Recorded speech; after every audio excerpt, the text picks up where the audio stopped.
शिवानी बहुत हंसमुख चंचल सी लड़की थी। जल्द ही उसके परिवार ने उसकी शादी शहर के आलीशान घराने में तय कर दी। शिवानी को लड़के वाले देखने आते हैं और शिवानी की माँ उसे तैयार कर बाहर लाती है। तभी उसकी सास कौशल्या शिवानी के सुंदर रूप को देखती है और उसके मुंह से लार गिर जाती है। राम राम राम, ये लड़की है या कोई परी है? समधन जी, ये तो तस्वीर से भी बहुत खूबसूरत है। तभी कौशल्या का बेटा राजीव भी नजर उठाकर शिवानी की ओर देखता है और दोनों मुस्कुराते हैं। तभी राजीव की नजर शिवानी पर पड़ती है और वो देखता है कि शिवानी बार बार अपने बाल और साड़ी का पल्लू सेट कर रही है। माँ, मुझे शिवानी से अकेले में कुछ बात करनी है। शिवानी की माँ सुनीता और बाबा सूरज भान एक दूसरे की ओर देखते हैं और शिवानी की ओर चुप रहने का इशारा करते हैं। क्यों नहीं दामाद जी, अब तो आप दोनों को हमेशा ही साथ रहना है। जाकर मिल लीजिए अकेले में। और राजीव और शिवानी वहाँ से चले जाते हैं। ए जी, कहीं हमारी शिवानी अधिक ईमानदार बनकर सारी पोल ना खोल दे, यूं तो सारा मामला ही गड़बड़ हो जाएगा। हमें कोई दिक्कत नहीं है। नहीं, चिंता की कोई बात नहीं है। हमारी शिवानी बहुत समझदार है, वो ऐसा वैसा कुछ भी नहीं बोलेगी। और राजीव कमरे के अंदर से कुंडी कर देता है और यह देख शिवानी सहम जाती है। ये आप कुंडी क्यों लगा रहे हैं? चुप। राजीव आहिस्ता से शिवानी की ओर बढ़ रहा था। शिवानी पीछे की ओर चल रही थी। अब पीछे दीवार आ गई थी। शिवानी के पास अब हटने का रास्ता नहीं था। तभी राजीव शिवानी की साड़ी के पल्लू को हाथ में उठाता है। शिवानी अपनी आंखें बंद कर लेती है। तभी राजीव शिवानी को घुमाता है और पीछे उसकी ब्लाउज की डोरी और हुक को ठीक करता है और फिर से शिवानी को सामने करते हुए दूर हट जाता है। ये हुक आपको तंग कर रहा था ना? हाँ, ये क्या? हाँ, वो मैं बाहर ही समझ गया था कि आपको साड़ी वाड़ी पहनने की ऐसी कोई आदत नहीं है, इसीलिए आप इतनी अनकंफर्टेबल लग रही थी साड़ी में। ओह, तो बहाने से आप मुझे अंदर ले आए और मैं सोची कि आप कुछ क्या? हाँ, मैं वो आपको कुछ बताना भी चाह रहा था। राजीव के होठों की कंपकपाहट शिवानी को मन से डरा रही थी। यही कि ये मेरी पहली नहीं, दूसरी शादी है। मेरी पहली पत्नी ने मुझे छोड़ दिया था और अपने आशिक से शादी कर ली थी, पर माँ ये बात आपको नहीं बताएगी। मुझे भी आपसे कुछ कहना है। ये मेरा भी पहला रिश्ता नहीं है, ना ही मैं शादी से खुश हूँ। मैं अपने बॉयफ्रेंड से प्यार करती हूँ और मेरे पेट में उसका बच्चा भी है। मेरे माँ बाबा भी आपके परिवार से ये सब छिपाएंगे। इतना बड़ा धोखा? मुझे क्या बाय वन गेट वन में बच्चा भी साथ मिलने वाला था? और राजीव तिलमिलाता हुआ मुड़ता है और बाहर जाने लगता है, पर वह रुककर शिवानी से फिर से पूछता है, क्या मैं जान सकता हूँ कि इतनी सुंदर लड़की के बॉयफ्रेंड का नाम आखिर क्या है? उसका नाम राजीव है। ये सुनते ही राजीव और शिवानी दौड़ते हुए एक दूसरे के करीब आते हैं और लिपट जाते हैं। अब कमरे में दोनों की हंसी की गूंज गूंज रही थी। बाहर बैठे माँ बाबा और सास ससुर संजय सब हंसते हैं। भाई वाह, लगता है कि दोनों बच्चों में अब दोस्ती भी हो गई है। अच्छा है ना भाई साहब, बच्चे जितना जल्दी घुले मिले वही बेहतर है। राजीव और शिवानी एक दूसरे की ओर देखते हैं और राजीव शिवानी को चूम लेता है। ओह शिवानी, आखिर ये सब हो ही गया। और कैसी लगी आपको मेरी एक्टिंग? चौंका दिया था ना? तुम रहने दो, वो तो मैं खुद कैरेक्टर में ज्यादा ही घुस गया था। और दोनों बात करते हुए बिस्तर पर बैठ जाते हैं। अगर उस दिन हम दोनों ने वो प्लान नहीं सेट किया होता तो मैं तुम्हारे बिना कैसे रह पाता? हाँ, और ऊपर से तुम्हारा अमीर खानदान मुझ जैसी लड़की को कभी हाँ नहीं कहती, जो एक मामूली अकाउंटेंट की बेटी है। और दोनों फ्लैशबैक में जाते हैं। राजीव और शिवानी एक ही कॉलेज में पढ़ते थे। उसी दौरान दोनों में दोस्ती हुई और फिर दोनों वक्त साथ बिताने लगे और दोनों में प्यार हो गया। मगर राजीव के स्टैंडर्ड्स के सामने शिवानी बहुत छोटी थी, इसलिए वह अक्सर राजीव के साथ बाहर जाने से बचती थी। नहीं राजीव, तुम ही जाओ, मैं यही कॉलेज में ठीक हूँ। वैसे भी मुझे इन महंगे रेस्टोरेंट और कपड़ों की आदत नहीं है। मेरे बाबा ने जैसे तैसे इस कॉलेज की फीस दी है, मगर अमीरों वाले शौक नहीं दिए। राजीव शिवानी का हाथ अपने दिल पर रखता है। शिवानी, तुम्हें मेरी आदत तो है ना? बोलो, मैं तो तुम्हारा हूं ना, बस इतना ही काफी है। और राजीव और शिवानी गले लगते हैं। Will you marry me Shivani? ये सुनते ही शिवानी खुशी से झूम उठती है। हाँ राजीव, हाँ। 1 मिनट, मगर तुम्हारी माँ, वो मुझे नहीं अपनाएगी। वो तो तुम्हारे लिए करोड़पति लड़कियों के रिश्ते ढूंढ रही है। इस रिश्ते के लिए हमें एक रिवर्स गेम खेलना होगा। अब मैं जैसा कहूं तुम वैसा ही करना। आज से हम दोनों एक दूसरे को नहीं जानते। और राजीव घर जाकर कौशल्या को कहता है कि शादी करना चाहता है। ये सुनते ही कौशल्या खुश हो जाती है, मगर बस कुछ पल के लिए ही। मगर मुझे बस रीटा से ही शादी करनी है। मुझे बस रीटा से ही प्यार है माँ। रीटा कौशल्या की दोस्त की लड़की थी। कौशल्या आंख बंद कर रीटा का चेहरा याद करती है। नहीं नहीं, ये नहीं होगा। वो रीटा जो कोयले सी काली है, उससे तो मेरे चांद के टुकड़े की मैं कभी भी शादी नहीं कराऊंगी। पर माँ, वो तो बहुत रईस है, तो क्या दिक्कत है आपको? नहीं, रीता नहीं। चाहे तो सुंदर गरीब लड़की पर हाथ रख दे, मगर रीता नहीं। और राजीव मन ही मन खुश होता है। तभी राजीव सामने रखे न्यूज़पेपर में शिवानी की तस्वीर छिपा देता है और उदास होने का नाटक कर वहां से चला जाता है। कौशल्या सिर पकड़कर बैठ जाती है। तभी उसकी नजर शिवानी की तस्वीर पर जाती है और वो शिवानी का सुंदर रूप बस देखती रह जाती है। ये तो एकदम ही अप्सरा है। कौशल्या फोन उठाकर अपने पंडित जी को कॉल करती है। पंडित जी, मैंने अभी आपको एक लड़की की तस्वीर व्हाट्सएप करी है। मुझे इसके खानदान के बारे में बताइए। और कुछ देर में पंडित का वापस फोन आता है। बेटी, ये तो एक मामूली अकाउंटेंट की बेटी है। ये रिश्ता तो अपने राजीव के लायक नहीं है। मगर कौशल्या की नजरों के आगे बार बार शिवानी का चेहरा घूम रहा था। कौशल्या आंख बंद करती है। नहीं नहीं नहीं, मुझे शिवानी ही पसंद है। कौशल्या राजीव को बुलाकर शिवानी के साथ उसके रिश्ते की बात करती है। पर माँ, जिस लड़की से मैं मिला नहीं, उसके साथ कैसे? और मैं तो रीटा को पसंद करता हूँ। बस, मैंने अपना फैसला सुना दिया है। पंडित जी, आप शिवानी के घर रिश्ता भिजवा दो। अब राजीव की तो खुशी की कोई सीमा ही नहीं रही। तो अब हमें कोई भी अलग नहीं कर सकेगा। और शिवानी और राजीव कमरे से बाहर आते हैं। माँ बाबा, मुझे शिवानी पसंद है। और सब लोग खुश होकर शादी की तैयारियां शुरू करते हैं। शिवानी दुल्हन बनकर मंडप में आती है। सब लोग उसे देखते रह जाते हैं। आखिर हम एक हो ही गए मेरी जान। और पंडित जी शिवानी और राजीव के फेरे कराने लगते हैं। तभी शिवानी को देखकर राजीव के दोस्त बातें करने लगते हैं। आखिर राजीव ने अपनी पसंद की लड़की से शादी कर ही ली। क्या किस्मत पाई है यार राजीव ने। कॉलेज की सबसे सुंदर लड़की अब उसकी बीवी होगी। मगर उन दोस्तों की बात छिपकर कौशल्या सुन लेती है। ये सुनकर अब कौशल्या को ठगा सा महसूस होने लगा। इसका मतलब ये सब एक चाल थी। ये रिश्ता हुआ ही नहीं, मुझे पागल बनाकर कराया गया था। इतना बड़ा धोखा। अब मैं ये शादी नहीं होने दूंगी। तभी वह जाकर अपने पति संजय को सब बताती है, मगर वह उसे अपना गुस्सा शांत करने को कहता है।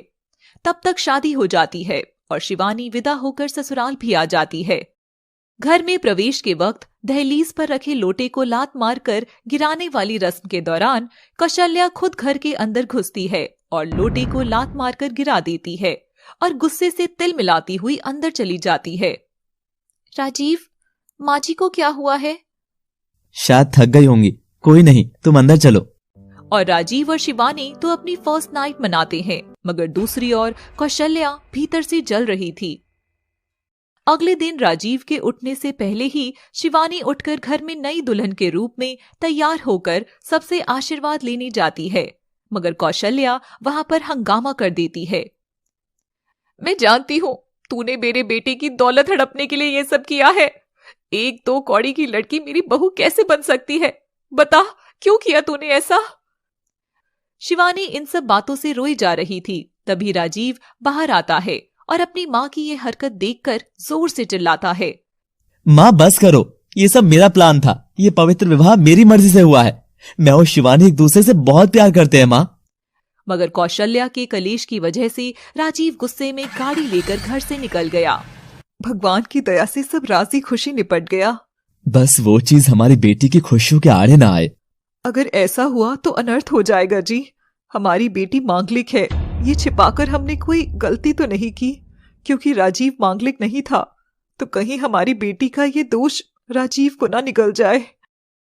परेशान शिवानी राजीव को फोन करती है और भड़कता हुआ राजीव घाटी के पास से गुजर ही रहा था कि वह फोन उठाता है।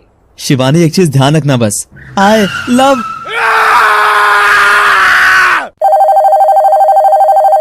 राजीव, नहीं। हम लाए हैं एक अनोखी प्रेम कहानी, विवाह, जिसमें प्यार, मोहब्बत, बिछड़न, किस्मत के अत्याचार जैसे ढेर सारे तड़के डाले जाएंगे। इसलिए देखना ना भूलें विवाह, एकदम नई कहानी केवल लव सिटी पर। आज शिवानी बिटिया के पग फेरे का दिन है, मैं जाकर उसे ले आता हूँ। रुको जी, क्या मैं भी साथ चलूं? बेटी को अपनी आंखों से ससुराल में देख लूंगी तो चैन की सांस ले लूंगी। दोनों पति पत्नी शिवानी के ससुराल पहुंचते हैं। राजीव, नहीं। शिवानी को सदमा लगता है और वह एकदम सुन्न होकर बिस्तर पर बैठ जाती है। सुनीता कौशल्या से मिलती है। कैसी हो बहन जी? हम दोनों शिवानी को पग फेरे के लिए लेने आए हैं। कहाँ है हमारी बिटिया? पड़ी होगी अपने कमरे में ही महारानी। हाँ। कौशल्या का ऐसा आचरण देखकर सुनीता और सूरजभान हैरान थे और वे शिवानी के कमरे में जाते हैं। शिवानी बेटा, ये सब आखिर क्या चल रहा है? मगर शिवानी तो पुतले की तरह गुमसुम बिस्तर पर बैठी थी और उसके एक हाथ में फोन था। शिवानी, कुछ बोलना, बोलती क्यों नहीं है? ए जी, कहीं इसने अपना मांगलिक होने की बात किसी को कह तो नहीं दी? कौशल्या दरवाजे के बाहर खड़ी खड़ी ये सब सुन लेती है और आंख बबूला हो उठती है। क्या शिवानी मांगलिक है? अब इस परिवार को तो मैं छोड़ूंगी नहीं। और तभी चैनल पर खबर चलती है कि खाई में एक कार गिर गई है, जिसमें बैठे राजीव के बचने की कोई संभावना नहीं थी। कौशल्या ये खबर देखती है और पागल हो उठती है। हाय रे, मेरा बेटा! अरे ये तो मेरे बेटे की ही गाड़ी है। हाय राम, मेरे बेटे को वो चुड़ैल खा गई। कौशल्या की आवाज सुनकर सुनीता और सूरजभान सुनीता को उठाकर लाते हैं। क्या हुआ बहन जी, आप ऐसे क्यों रो रही हैं? कौशल्या शिवानी को देखते ही उसकी ओर झपटती है और उस पर ढेर सारे थप्पड़ बरसा देती है। ये चुड़ैल खा गई मेरे बेटे को, देखो देखो ये खबर। और सुनीता और सूरजभान राजीव की मौत की खबर देखते हैं। क्यों धोखा दिया हमें? अगर हमारी दौलत ही चाहिए थी तो मांग लेती, पर एक मांगलिक लड़की को मेरे राजीव के गले में क्यों बांध दिया? ये देखो क्या हुआ, मेरे कुल का दीपक हमेशा के लिए बुझ गया। सुनीता ये सब देखकर सिर पर हाथ रखकर बैठ जाती है। हे राम, हो गया कल्याण। मैं न कहती थी ये लड़की जिस भी घर में जाएगी उसे निगल जाएगी। शिवानी क्यों ऐसी किस्मत लेकर पैदा हुई है बिटिया तू? तेरे साथ हम भी बर्बाद हो गए। कौशल्या अंदर जाती है और एक सफेद साड़ी लाकर शिवानी के मुंह पर फेंकती है और आगे बढ़कर शिवानी की मांग उजाड़कर उसकी चूड़ियां भी तोड़ देती है। ले जाओ इस मनूस को यहाँ से। और कौशल्या शिवानी और उसके माँ बाप को घर से बाहर फेंक देती है। शिवानी अभी भी पुतले की तरह सुन हाथ में सफेद साड़ी पकड़े हुए थी। अब तक तो सारी बात आग की तरह पूरे मोहल्ले में फैल गई थी। मोहल्ले वाले शिवानी को देखकर तरह तरह की बातें करने लगे। मैं तो पहले से ही इस लड़की के लक्षण समझ गई थी। कल बिना लोटे को लात मारे जो इसने घर में प्रवेश किया, मैं समझ गई थी कि इसके कदम तो बिल्कुल भी शुभ नहीं है। मेरी ननद की बहू मांगलिक थी, जिसकी वजह से उसका पति बेचारा पूरी उम्र लूला लंगड़ा होकर बिस्तर पर पड़ा रहता था। सुनीता, यहाँ से जल्दी चलो, शिवानी को घर ले जाते हैं। रुकिए जी, अगर अपनी विधवा बेटी को घर में रखा तो ये सारे ताने हमें भी रोज सुनने पड़ेंगे। नहीं नहीं, अभी बेटे की शादी होना बाकी है। अभी वो तो बाहर पढ़ने गया है, मगर जब लौटेगा तो उस पर इन सब का क्या प्रभाव पड़ेगा? शिवानी सब सुन रही थी। शिवानी, अब यही तेरी जिंदगी है, जा वापस ससुराल लौट जा। और सुनीता और सूरजभान शिवानी को घर की ओर मोड़कर वहां से चले जाते हैं। शिवानी ससुराल जाकर राजीव की चीजें लेने लगती है, मगर कौशल्या उसे फिर से मारती है। मनोज, डायन, तेरा बस चले तो तू पूरा घर निकल जाए। तुझे तो मैं अपने यहाँ की एक कील भी नहीं ले जाने दूंगी। निकल जा यहाँ से, चली जा। और कौशल्या शिवानी को उसकी एक बैग के साथ घर से बाहर निकाल देती है और शिवानी रोते हुए सड़क पर इधर उधर भटकने लगती है और एक जगह आकर अपने बैग से दुल्हन का लाल जोड़ा निकालकर वह पहन लेती है और सफेद साड़ी बैग में रखकर शिवानी बस स्टैंड पर जाकर गुमसुम सी बैठ जाती है। मयंक सर, आपका वो जो जरूरी प्रोजेक्ट था वो पास हो गया है। अब आप चाहे वहां जाकर अपना सपना पूरा कर सकते हैं।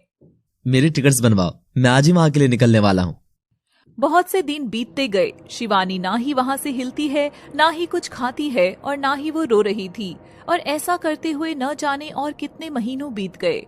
एक दिन वहां एक औरत आती है और शिवानी को देखकर उसके पास जाती है। बेटी, क्या हुआ तुम्हें? क्या तुम अपनी शादी से भागकर यहाँ आई हो? शिवानी बिना कुछ बोले उठकर वहां से जाने लगती है कि तभी वह एक गाड़ी के सामने जाकर खड़ी हो जाती है। सामने शिवानी को खड़ा देख ड्राइवर जल्दी से ब्रेक लगाता है, फिर भी शिवानी को टक्कर लग जाती है और वह गिरकर बेहोश हो जाती है। गाड़ी से एक नौजवान लड़का बाहर आता है। लड़का शिवानी के करीब जाकर उसे बाहों में ले लेता है और चेहरे से उसके बालों को हटाता है और शिवानी का चेहरा देखता है। ड्राइवर, गाड़ी खोलो। तभी वह औरत पीछे पीछे दौड़ती आती है। अरे रुको रुको, कौन हो तुम? लड़का जैसे ही पलटता है औरत चुप हो जाती है और औरत पीछे हट जाती है। तभी लड़का शिवानी को गाड़ी में बिठाकर अपने साथ ले जाता है और शिवानी को कमरे में सुला देता है। शिवानी को जब होश आता है तो वह अपने पास उसी औरत को बैठा देखती है। मैं कहाँ हूँ? हेलो बेटी, मेरा नाम कुमुद है। तुम एकदम सुरक्षित जगह हो। अच्छा हुआ वो तुम मयंक सर तुम्हें यहाँ ले आए, वरना आज के जमाने में बाहर सब राक्षस ही घूमते हैं। मयंक सर? कौन मयंक सर? और ये जगह कौन सी है? शिवानी उठकर बाहर जाती है तो देखती है कि एक बड़ी सी इमारत है जिसमें अनाथ बच्चे और बेसहारा औरतें एक साथ बैठे हुए थे।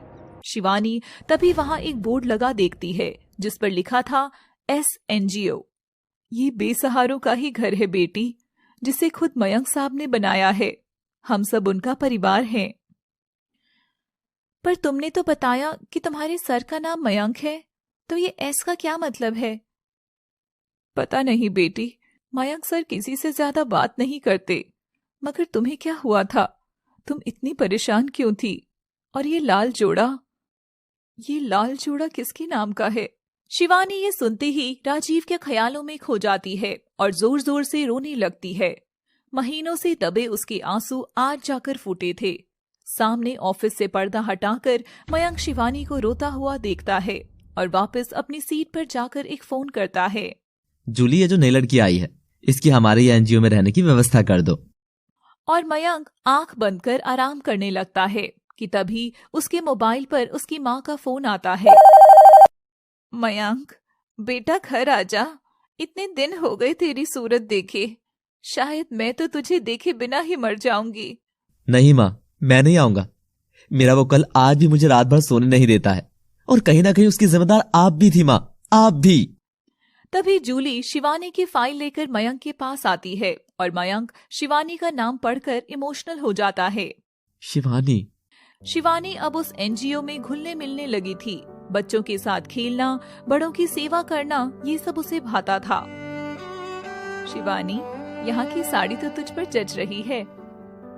अच्छी क्यों नहीं लगेगी भला? मयंक सर शिवानी के लिए खुद जाकर नई साड़ी लेकर आए थे। क्या? पर ऐसा क्यों किया उन्होंने? और आखिर है कौन मयंक सर? मैं भी मिलना चाहूंगी उनसे। शिवानी मयंक की ऑफिस की ओर बढ़ती है मगर उसका ऑफिस लॉक रहता है। मैं भी गम में इतनी डूब गई थी कि मुझे नया जीवन देने वाले इंसान का मैंने अभी तक चेहरा भी देखना जरूरी नहीं समझा। और शिवानी मयंक से मिलने को बेताब हो गई मगर मयंक उससे नहीं मिलता। दरवाजे के पास खड़ा मयंक शिवानी को देख रहा था और चुपचाप जाकर उसके पीछे खड़ा हो जाता है। शिवानी जैसे ही मुड़ती है मयंक की बाहों में जाकर गिरती है और दोनों एक दूसरे को देखते हैं। हेलो शिवानी। हाँ, कौन हो तुम और मुझे छुआ कैसे? शिवानी मयंक की एक चांटा लगा देती है और मयंक वहां से चला जाता है। कुछ देर बाद शिवानी मयंक की ऑफिस की लाइट्स ऑन देखती है और मयंक से मिलने जाती है, मगर वह वहां नहीं होता। तभी शिवानी ऑफिस के बाहर आसमान के नीचे मयंक को बैठा देखती है, जिसकी पीठ शिवानी की ओर थी। मैं सर के लिए कॉफी बना ले जाती हूँ। शिवानी इस बात से बेखबर थी कि अभी अभी उसने मयंक को ही जोरदार चांटा लगाया था और वह कॉफी लेकर मयंक के पीछे जाकर खड़ी हो जाती है। मयंक आसमान की ओर देखकर रो रहा था। तुम क्यों चली गई मुझे अकेला छोड़कर?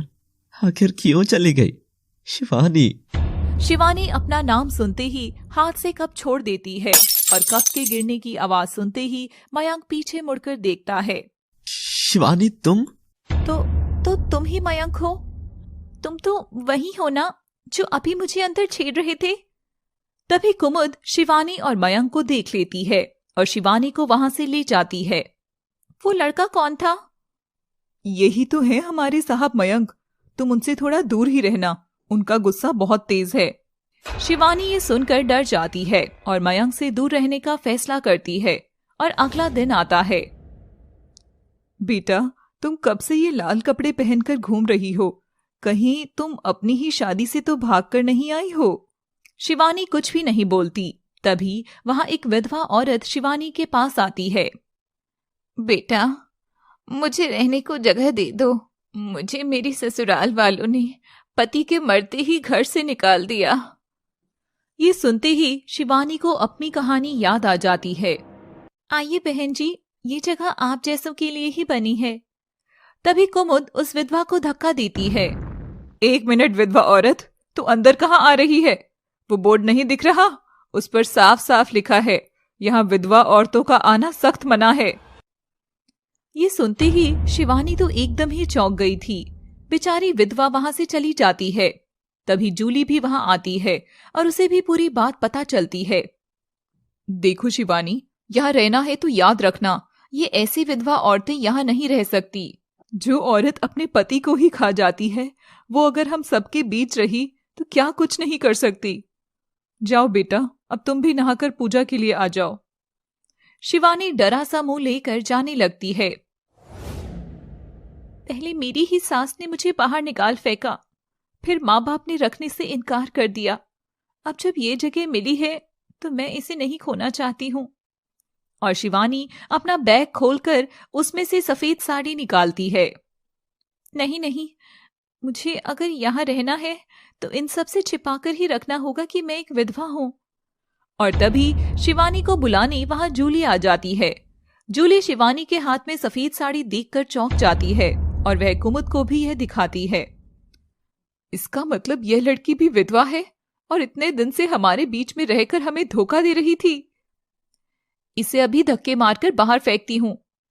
जूली और कुमुद आगे कुछ करते कि तभी मयंक उन्हें शिवानी के कमरे के बाहर खड़ा देख लेता है। जूली, कुमुद, तुम दोनों यहाँ क्या कर रही हो? जाओ, जाकर अपना अपना काम करो। और वो वहां से चली जाती हैं। मुझे लगता था मुझे यहाँ जगह देने वाला मयंक भगवान से कम नहीं है, मगर ये भी उन बाकियों जैसा लगा जो विधवा होने में औरत का ही दोष मानता है। और शिवानी अब मन ही मन मयंक से नफरत करने लगी थी। उसी दिन मयंक भी किसी काम से कुछ दिन के लिए बाहर चला गया। ये देख जूली और कुमुद बहुत खुश होते हैं।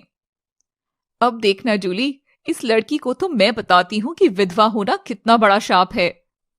अगले दिन शिवानी नहाकर बाहर आती है और कपड़े पहनने के लिए बैग खोलती है तो देखती है उसमें सारी की सारी सफेद साड़ियां रखी हुई थी। ये देख शिवानी हैरान हो जाती है। हाँ, ये क्या? पर ये किसने किया होगा? और शिवानी चुपचाप एक सफेद साड़ी उठाकर पहन लेती है। जैसे ही शिवानी सफेद साड़ी में बाहर आती है, सब औरतें उसे घूर घूर कर देखने लगती हैं और आपस में खुसर फुसर करने लगती हैं। तब शिवानी से उस जगह सबने बात करना बंद कर दी थी, मगर कुमुद और जूली का इतने से कहाँ पेट भरने वाला था। कुमुद उस दिन शिवानी को बाहर से सामान लाने के लिए कहती है। शिवानी सफेद साड़ी में ही बाहर जाती है कि तभी आस पड़ोस की औरतें शिवानी को घूर घूर कर देखने लगती हैं। तभी एक औरत अचानक शिवानी के ऊपर पानी की बाल्टी भर फेंक देती है। चल हट यहाँ से, हमारे मोहल्ले में एक विधवा के आने की हिम्मत कैसे हुई? और शिवानी हर घर के आगे से जलील होते हुए वापस आश्रम पहुंचती है। सामने कुमुद और जूली खड़े होकर हंस रहे थे। शिवानी समझ चुकी थी कि ये सब इन दोनों ने ही जानबूझकर किया है।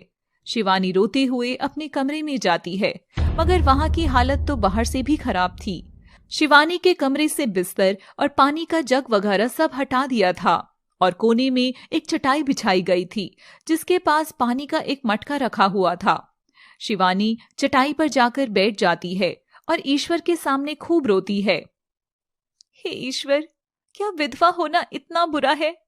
मैंने तो कभी नहीं चाहा था कि मेरे पति मुझे छोड़कर चला जाए। राजीव, राजीव, तुम क्यों चले गए?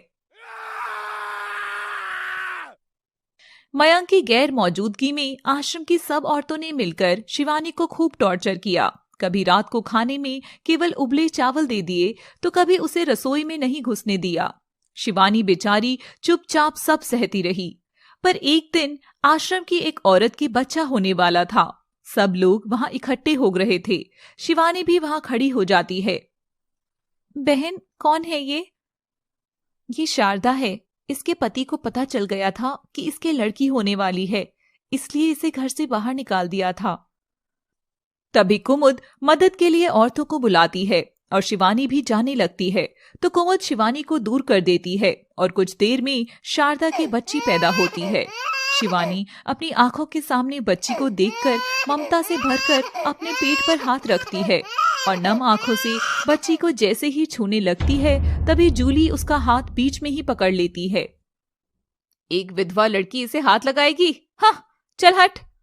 कुमुद, मैंने तो सुना है ये मांगलिक है और शादी के दूसरे दिन ही अपने पति को निकल गई। तभी सबकी नजरें शिवानी के पेट की ओर जाती हैं, जो हल्का सा बाहर आ रहा था। कैसा जमाना आ गया है, पति मर गया फिर भी अपना पेट फुलाकर घूम रही है। बस करो आप सब। क्या आप सब ने कभी मुझे इंसान समझा है जो मैं आपको अपने बच्चे के बारे में बताती? भगवान के लिए मुझे बख्श दो। क्यों, अब सच नहीं सुना जा रहा? बहनों, मुझे तो लगता है कि इसने अपने यार के साथ मिलकर अपने पति को ही रास्ते से हटा दिया। ऐसी लड़की को यहाँ रहने का कोई हक नहीं है। और कुमुद जूली शिवानी को धक्के मारकर वहां से निकालने लगती है। तभी शिवानी जाकर मयंक की बाहों में गिरती है और मयंक उसे कसकर अपनी बाहों में पकड़ लेता है। क्या हो रहा है ये सब? वो मयंक तभी शिवानी की सफेद साड़ी देखता है और फिर सामने कुमुद के लगाए उस विधवा वाले बोर्ड को देखकर सारी कहानी समझ जाता है। कुमुद, जूली, मैंने आश्रम इसलिए खोला था ताकि यहाँ सब परिवार की तरह रह सके, मगर छी, औरत होकर भी इतनी नीच हो तुम सब। शिवानी मयंक का ये रूप देखकर चौंक गई थी और अब उसकी इज्जत करने लगी थी। मयंक उनको निकालने लगता है तभी कुमुद और जूली माफी मांगने लगती हैं। रहने दो सर, अब मैं ही जा रही हूँ ये जगह छोड़कर। रुको शिवानी, अब तुम यहाँ नहीं रहोगी, तुम मेरे साथ चलो। और मयंक शिवानी का बैग उठाकर उसका हाथ पकड़कर आश्रम के पीछे बने अपने बंगले में उसे ले जाता है। मैं यहाँ पर मैं कैसे? आज से तुम यही रहोगी शिवानी, और अपना ध्यान रखोगी। शिवानी ये सुनकर बहुत खुश होती है। पर आप मेरे लिए इतना सब क्यों कर रहे हैं? वो और मयंक आगे बिना कुछ बोले ही वहां से अपने कमरे में चला जाता है। शिवानी भी अपने कमरे में चली जाती है। इतने दिनों में शिवानी उस दिन चैन की नींद सोई थी। अगले दिन जैसे ही शिवानी उठती है तभी मयंक उसके सामने चाय और नाश्ते की प्लेट लेकर खड़ा होता है। आपके लिए बेड टी मैडम। सर, आप ये सब क्यों कर रही हैं? लाइए, मैं कर देती हूँ। नहीं, तुम इस हालत में कुछ भी नहीं करोगी। तो आप जानते हैं, फिर भी मुझसे कुछ नहीं पूछेंगे कि ये बच्चा किसका है और मेरा पास्ट क्या है? मयंक शिवानी के होठों पर उंगली रख देता है।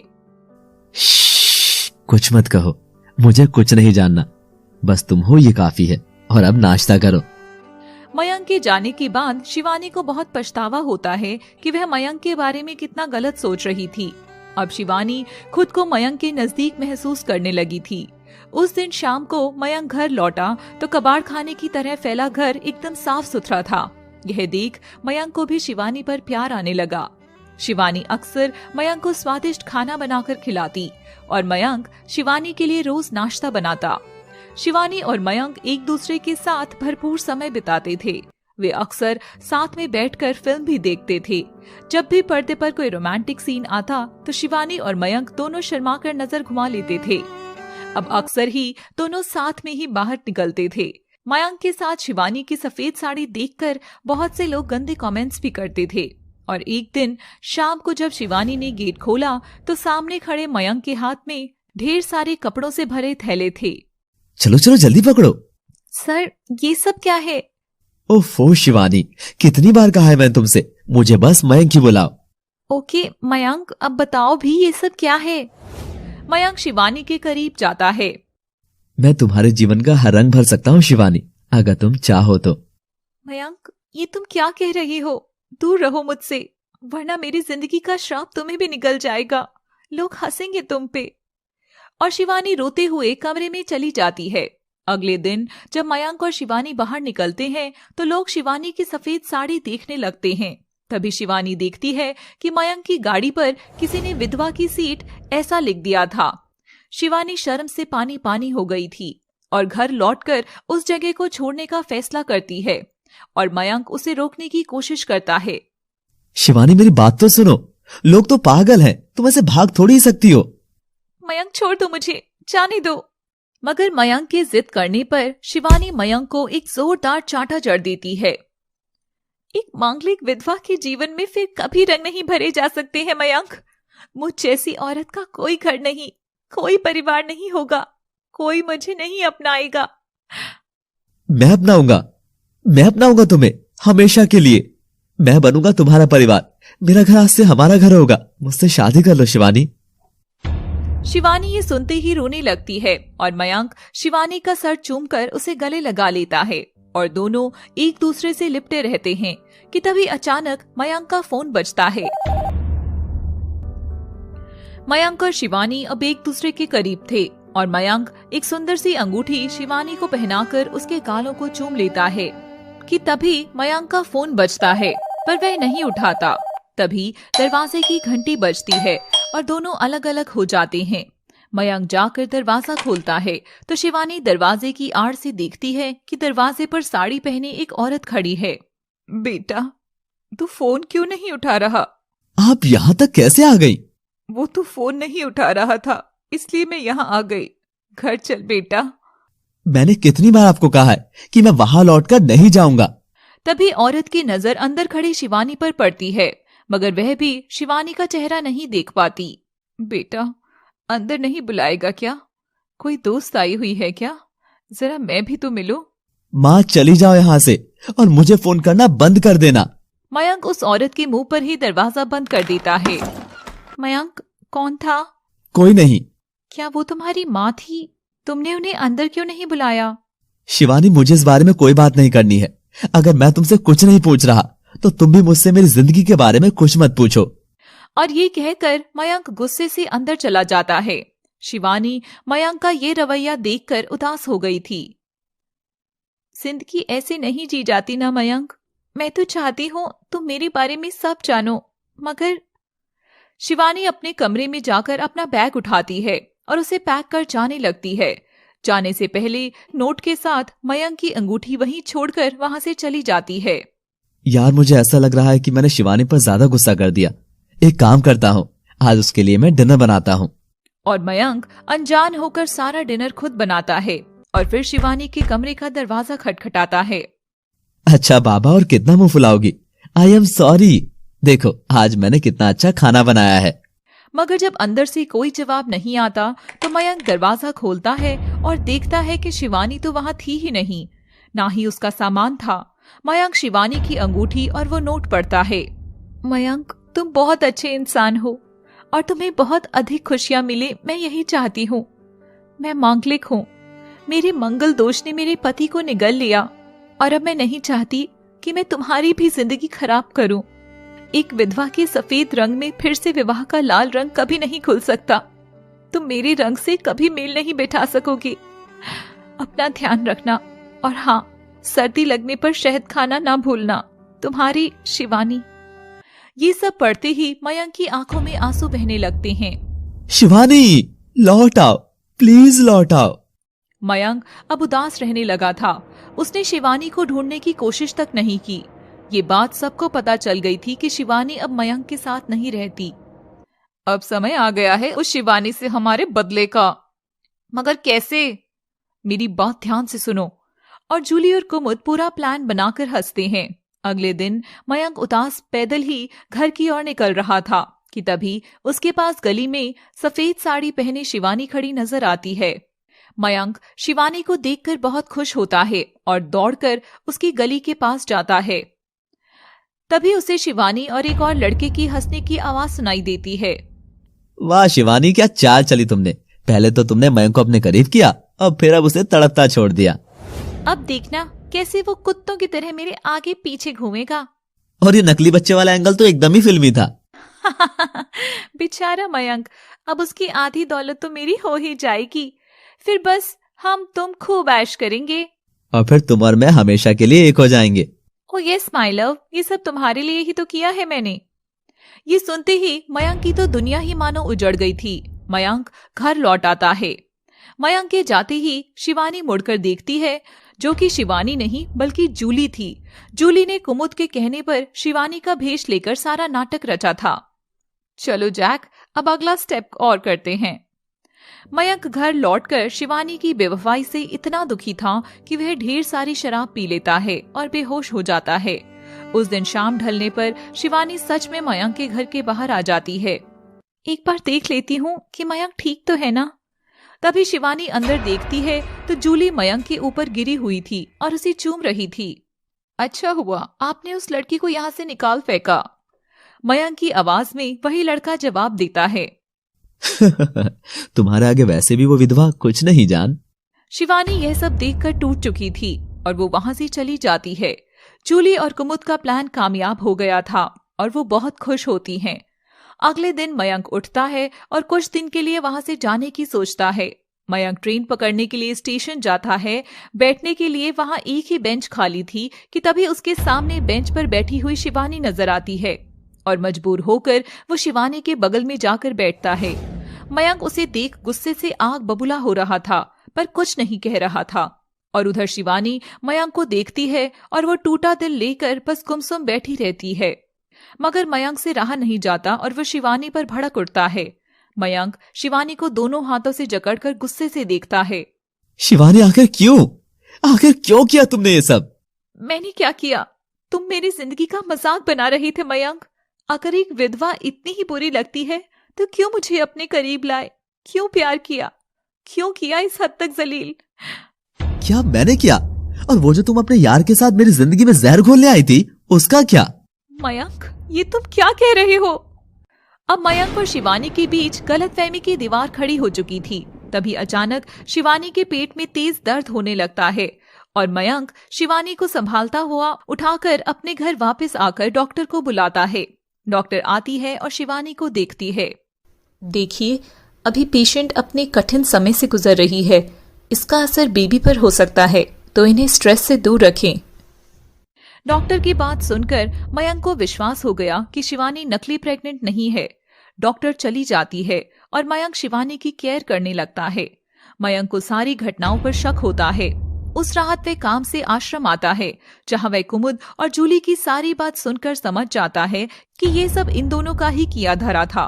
मयंक लौटकर शिवानी के पास आता है तो देखता है कि शिवानी तो वहां थी ही नहीं और फिर से बस एक नोट ही बचा था।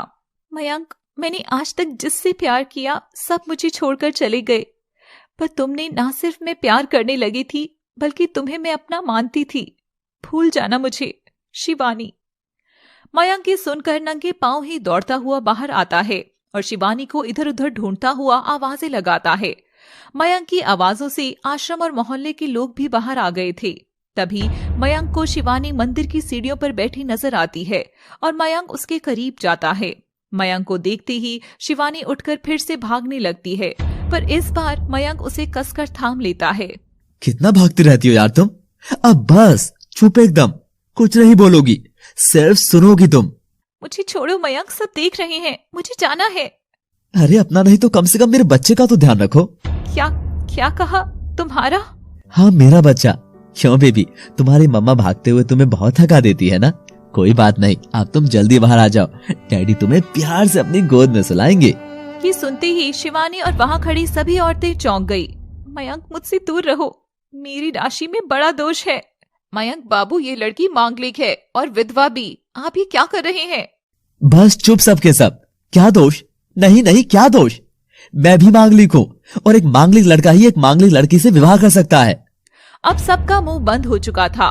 तब मयंक शिवानी का हाथ पकड़कर मंदिर में ले जाता है और सामने रखी सिंदूर की थाल में से मुट्ठी भरकर शिवानी की साड़ी पर फेंक देता है। लो, हो गया सफेद रंग लाल। और अब देखो। मयंक सिंदूर से शिवानी की सूनी मांग भर देता है और विवाह के बंधन में उसे अपने साथ बांध लेता है।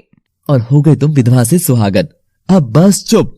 शिवानी के लिए अचानक से ये सब इतना अजीब था कि वो फूट फूट कर रोने लगी और मयंक ने उसे सीने से लगा लिया।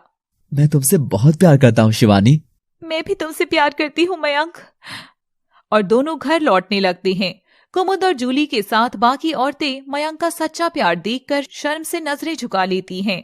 शिवानी की जिंदगी अब रंगीन हो गई थी।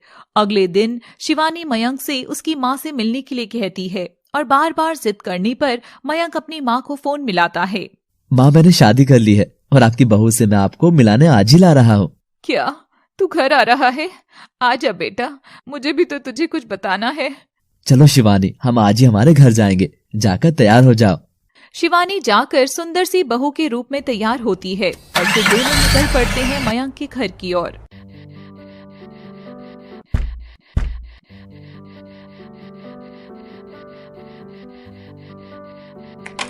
गाड़ी रुकती है और मयंक शिवानी को घर के सामने खड़ा कर देता है। पेट में बच्चा लिए शिवानी वैसे ही शर्मा रही थी, तभी जैसे जैसे घर की ओर बढ़ती है वह घबराने लगती है। ये घर तो। मयंक दरवाजा खोलता है और अंदर से उसकी माँ आकर दरवाजा खोलती है। तू? माँ जी, आप आ गए? आप? मुझे तो आना ही था मेरी वाइफ। मयंक की माँ जैसे ही दरवाजा खोलती है तो सामने शिवानी को देखती है, जो और कोई नहीं बल्कि राजीव की ही माँ थी। कौशल्या गुस्से से शिवानी को देखती है और शिवानी घबराते हुए अपनी सास कौशल्या को देखती है। तू यहाँ? अरे वाह, क्या बात है, तुम क्या पहले से ही अपनी बहू को जानती हो? मयंक को देखकर कौशल्या शिवानी से कुछ नहीं कहती है और दोनों घर के अंदर जाते हैं। इसका मतलब है कि मयंक सासू माँ का बेटा है, यानी राजीव का भाई है। मयंक और शिवानी कौशल्या के पांव छूते हैं और कौशल्या वहां से हट जाती है। माँ, मैं अपना कमरा देख कर आता हूँ, तब तक तुम अपनी बहू से बातें करो। मयंक के जाते ही कौशल्या शिवानी का हाथ पकड़ लेती है। डायन, तू फिर से मेरा घर निकलने आ गई? तेरी इतनी हिम्मत हो गई कि तू यहाँ तक आ गई? चली जा मेरे दूसरे बेटे की जिंदगी से। जा, निकल जा। माँ जी, मेरी बात तो सुनो। मैं तो जानती भी नहीं थी कि मयंक राजीव का भाई है। जैसे ही लड़की दरवाजा खोलती है, सामने राजीव खड़ा रहता है और दोनों एक दूसरे की बाहों से लिपट जाते हैं। राजीव, इतने दिन से तुम कहाँ चले गए थे? मैं कुछ अधूरे काम पूरे करने गया था जान। सुनो महिमा, चलो आज तुम्हें अपनी माँ से मिलाकर लाता हूँ मैं। और ये सुनते ही महिमा खुशी से झूम उठती है। क्या शादी के इतने महीनों बाद अब मैं फाइनली अपने ससुराल जाऊंगी? और दोनों खुशी खुशी राजीव के घर के लिए निकल पड़ते हैं। और तू ये पेट में किसका पाप लिए घूम रही है, जो मेरे प्यारे बच्चे के सिर पर डाल रही है? अरे, अपने इस पाप की औलाद की भीख मांग लेती, पर मेरे दोनों अमीर बेटों को फंसाने की क्या जरूरत थी पापिन? माँ जी, बस आप मुझे चाहे कुछ भी कह दो, मगर मेरे अजन्मे बच्चे के लिए मैं एक शब्द भी नहीं सुनूंगी। जिसे आप पाप बता रही हैं, वो पाप आपके बेटे राजीव का अंश है। नहीं, चुप कर। तेरी ये मजाल जो तू मेरे बेटे के नाम अपने इस अपशगुने मुंह से ले रही है। और कौशल्या शिवानी को आगे की ओर धकेल देती है। मांग में सिंदूर और गले में मंगलसूत्र सजाकर तो खुद को सच में इस घर की बहू समझने लगी है। रुक जा, ये सिंदूर अभी मिटाती हूँ। कौशल्या जैसे ही शिवानी की मांग उजाड़ने आती है, तभी शिवानी उसे धक्का मार देती है। इस चीज का कौशल्या फायदा उठाती है। अरे मार दिया रे, मयंक, तेरी पत्नी तो पहले ही दिन ससुराल पर कब्जा करने के मूड से आई लगती है। आते ही अपनी सास पर हाथ उठाने लग गई। मयंक कौशल्या की आवाज सुनकर आता है और कौशल्या को उठाता है। हाय मेरी कमर, नास पीटी कैसी बहू है तू। मयंक शिवानी की ओर घूर कर देखता है। वो मयंक, माँ जी झूठ बोल रही हैं। बस चुप, एकदम चुप। ये मेरी माँ है और मैं जानता हूँ कि मेरी माँ कैसी है। शाबाश मेरे बच्चे, इसे और इसकी पाप की औलाद को तो मैं सबक सिखाती हूँ। और कौशल्या चप्पल निकालकर शिवानी के पेट पर हमला करती है कि तभी मयंक बीच में आ जाता है। हट मयंक, ये ऐसे दो कौड़ी के लोग हमेशा ऐसी ही भाषा समझते हैं। बस करो माँ, बस करो। शायद तुमने ठीक से सुना नहीं कि मुझे पता है कि तुम कैसी हो। तुम एकदम झूठी औरत हो। शिवानी आश्चर्य से मयंक को घूर कर देखती है। तभी दरवाजे की घंटी बजती है और शिवानी दरवाजा खोलती है तो उसकी धड़कनें ही रुक जाती हैं। शिवानी के सामने राजीव खड़ा था। राजीव भी शिवानी को सामने देख हैरान था। तुम यहाँ? राजीव, तुम जिंदा हो? शिवानी राजीव और महिमा को हाथ में हाथ डाले देखती है। महिमा की मांग में लगा सिंदूर आधी कहानी बता रहा था। राजीव अंदर आता है और सब देखता है। छोटू, तू यहाँ पर? इसका मतलब मयंक तुम्हारा ही छोटा भाई है। आइए, आप ही का इंतजार था। माँ, ये रही तेरी बहू। और महिमा कौशल्या के पांव छूती है तो कौशल्या खुश होकर उसे आशीर्वाद देती है। बस बस बस, आखिर ये चल क्या रहा है? क्यों खेल खेल रहे हैं आप सब मेरी जिंदगी के साथ? तू कोई सती सावित्री नहीं है शिवानी। पति को मरे 1 साल भी नहीं हुआ और अपना पेट फुलाकर घूम रही है। राजीव, इतनी नीच बात मत कहो। ये तुम्हारा ही बच्चा है। राजीव, मैं नहीं जानती थी कि तुम जिंदा हो, पर तुम तो जानते थे ना कि मैं कहाँ हूँ और कैसे हाल में हूँ। फिर भी तुमने शादी कर ली। ये सुनते ही राजीव जोर से हंसता है। सुनो सुनो सब, तुझे क्या लगता है कि मैं सच में तुझसे प्यार करता था और मैंने शादी की? नहीं माय डार्लिंग, एक्स वाइफ नहीं। कॉलेज का वो दिन याद है तुझे जब मैं तेरे पास आया था और तूने मुझे क्या कहा था? राजीव के दोस्त उसे कॉलेज की सबसे सुंदर लड़की शिवानी को प्रपोज करने को कहते हैं और जब राजीव उसके पास जाता है तो शिवानी उसका मजाक बनाकर हंसती है और उसे ठुकरा कर चली जाती है। एक सड़क छाप लड़की की इतनी औकात जो मुझे मना करे। अब तो इसे गर्लफ्रेंड नहीं, मैं अपनी बीवी बनाऊंगा, और वो भी ऐसी जो ये कभी भूलेगी भी नहीं। और फिर मैंने तुमसे प्यार का नाटक कर शादी रचाई, पर असली प्यार तो मैं महिमा से करता था, मगर मेरे बनाए खेल से मुझे खुद को ही निकलना नहीं आया, तो मैंने नकली एक्सीडेंट वाला नाटक कर दिया और फिर महिमा से शादी कर ली। शिवानी ये सब सुनकर सदमे में चली गई और जाकर बैठ गई। मगर मैं छोटा यहाँ इसके साथ कैसे?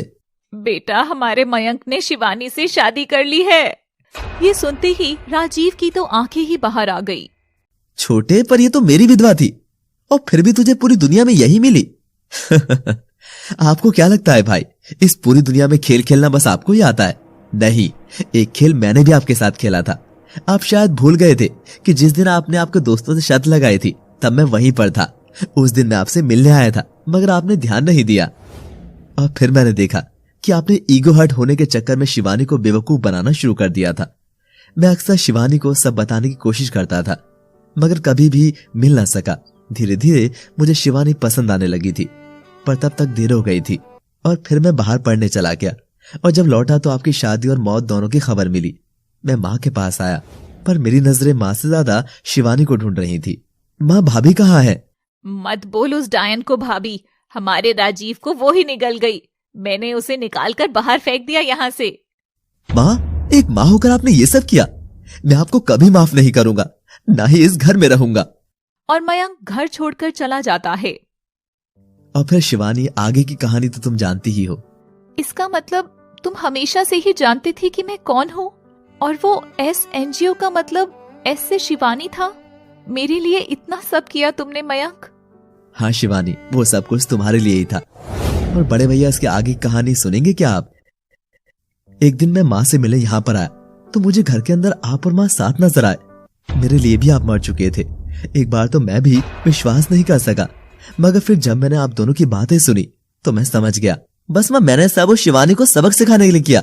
मुझे ठुकराएगी वो, अब जिएगी सारी उम्र मेरे नाम की विधवा की साड़ी पहनकर। तो बेटा फिर तू वापस कब लौटेगा? अगले महीने मैं जरूर आऊंगा माँ, महिमा को साथ लेकर। और फिर मैं समझ गया था कि मेरे भाई और मेरी माँ कितने नीच और गिरे हुए हो सकते हैं। पर मैं खुश हूं, मुझे मेरा प्यार और मेरी शिवानी मिल गई है। चलो शिवानी, यहां से चलें। तभी शिवानी जैसे ही उठती है तो उसके पेट में जोर से दर्द उठने लगता है और मयंक उसे हॉस्पिटल लेकर जाता है। बाकी सब भी वहां पहुंचते हैं। थोड़ी देर में शिवानी के सुंदर सा लड़का होता है। ये देख राजीव बहुत खुश होता है और अपने बच्चे से मिलने जाने लगता है। मेरा बेटा हुआ है। तभी डॉक्टर उसे रोक देती है। रुकिए, बच्चे से सबसे पहले उसके पिता मिल सकते हैं। यहाँ मयंक कौन है? शिवानी ने आपको अंदर बुलाया है। राजीव बेचारा सा मुंह लेकर रह जाता है और महिमा के पास जाकर उसका हाथ पकड़ता है। तभी महिमा गुस्से से लाल पीली हो रही थी और वह उसके गाल पर एक तमतमाता सा चांटा जड़ देती है। मुझे सारी कहानी झूठ सुनाई थी तुमने। जो आदमी अपने बीवी बच्चे का नहीं हो सका वो मेरा क्या होगा? जा रही हूँ मैं। और महिमा उसे छोड़कर चली जाती है। तभी कौशल्या और राजीव भी अंदर आ जाते हैं। मयंक शिवानी के माथे को चूमता हुआ बच्चे को खिला रहा था। तभी राजीव उससे बच्चा छीन लेता है। ये मेरा बेटा है, दूर रह से मयंक तू। ये देख शिवानी को गुस्सा आता है और वो राजीव को एक जोरदार तमाचा लगाती है। तुम्हारा बेटा? तुम तो बाप बनने की तो क्या, एक आदमी कहलाने के लायक भी नहीं हो राजीव। थू है तुम पर, थू। चले जाओ यहाँ से। राजीव डर जाता है और अपनी माँ के साथ चला जाता है। वाह मेरी आयरन मॉम, अब तो बेबी भी आ गया है। तो बताओ, करोगी मेरे साथ असली विवाह? हाँ करूंगी, 7 फेरों के साथ। I love you Mayank. Love you too मेरी जान। पर एक सच तो मैंने तुम्हें बताया ही नहीं। सच? कैसा सच? जल्दी बोलो, मेरा दिल बैठा जा रहा है। एक्चुअली मैं मांगलिक नहीं हूँ शिवानी, वो मैंने बस छोटा सा झूठ कहा था ताकि तुम हाँ बोल दो। मयंक तुम भी ना, जाओ, मुझे नहीं करना अब कोई विवाह शिवाह। ऐसी ही सिंपल स्वीट सी कहानियां देखने के लिए लगातार जुड़े रहे हमारे चैनल लव सिटी से। और अगर आपको कोई कहानी देखना पसंद हो तो कमेंट बॉक्स में जरूर बताएं अपना आइडिया। Thanks for watching.